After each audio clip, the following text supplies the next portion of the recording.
Okay, so the next tutorial is in Adobe Illustrator, and this is how to live trace an image.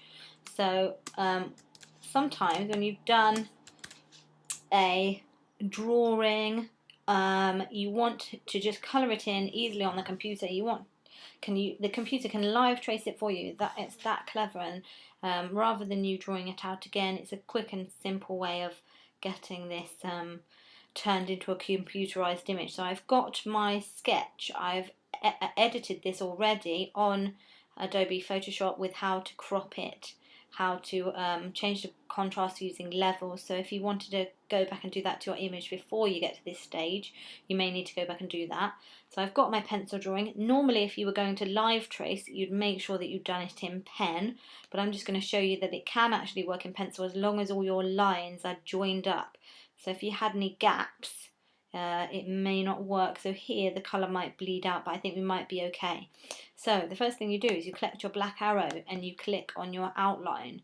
You can see the live trace button here. If it is not here, it will be in Object, Live Trace, and you can press Make, or you can go to tracing options there. Most of the time though, you will find that your live trace button is just above where your image is. And you can see it converts raster images into tracing objects. A raster image is an image that has pixels. So at the moment this is a pixelated image because we've drawn it and scanned it in, and the scanning process makes pixels. And when you trace it, it becomes more of a vector image, which means that you can make it as big or small as you want without it getting blurry. So just to go into the live trace panel, I'm going to show you how to do it in more detailed, because when you do the live trace just by clicking the live trace button, you may find that it doesn't work how you want it to work. Don't worry if it says this, it's just because you've got a large image. The computers that you've got should be able to handle it, although they will take a while. Just click OK and now do it. And you can see what I mean, that you get gaps in the image here and here, because it's only live traced it to the default setting. So we don't want to use that. We don't want it to be like that. That's not how the final outcome should be. So I'm going to undo that, and I'm going to show you how to do it in more detail. If you click this little thing here, this little arrow, you get lots more options. We're not going to go with any of those. We're going to customize it ourselves. We're going to go to tracing options and click OK.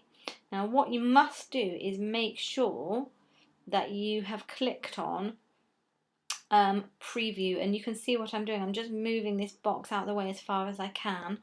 Click on preview, and that way you can see what's going on.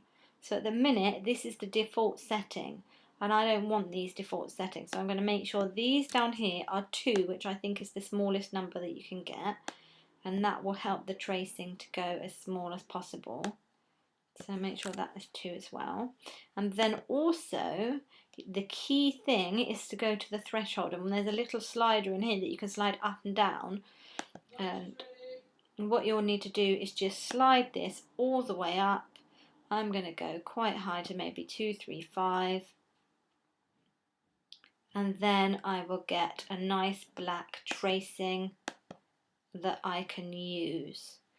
Once I've done that, I will need to expand the tracing. So at the moment it's still one image, but I need all of these little sections to be objects in their own right. So if I click on expand, that then becomes a whole mishmash of lots of different objects. And you can see if you click off it and then collect the white arrow, you can click an area, and you can see that area now is just an area on its own right. All these little dots are just little excess bits that we don't really need to have there, but at the moment, because they're not impacting too much on the drawing, we're going to leave them there for now.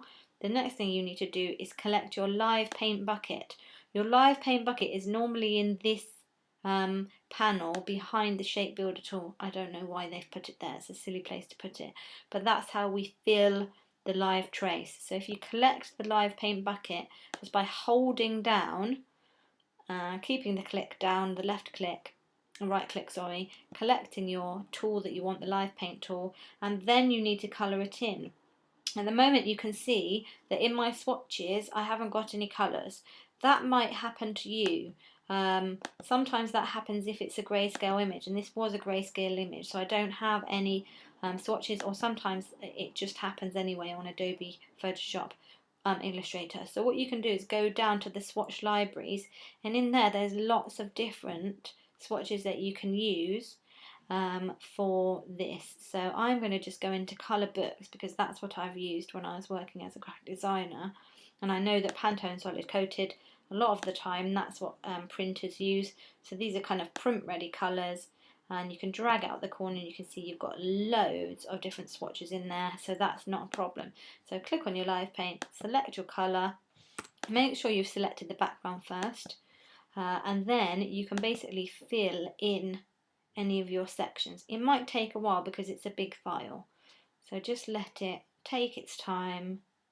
What you can do is always make the file a bit smaller, but you can see that I've then coloured that in, and it will basically let me select any other sections that I want to fill in, and I can keep going until the whole image is finished. For now, I'm just going to leave it like that and let you see how this looks. So that is just a really quick way of showing you how you can turn your drawing into a vector image and colour it in on Adobe Illustrator.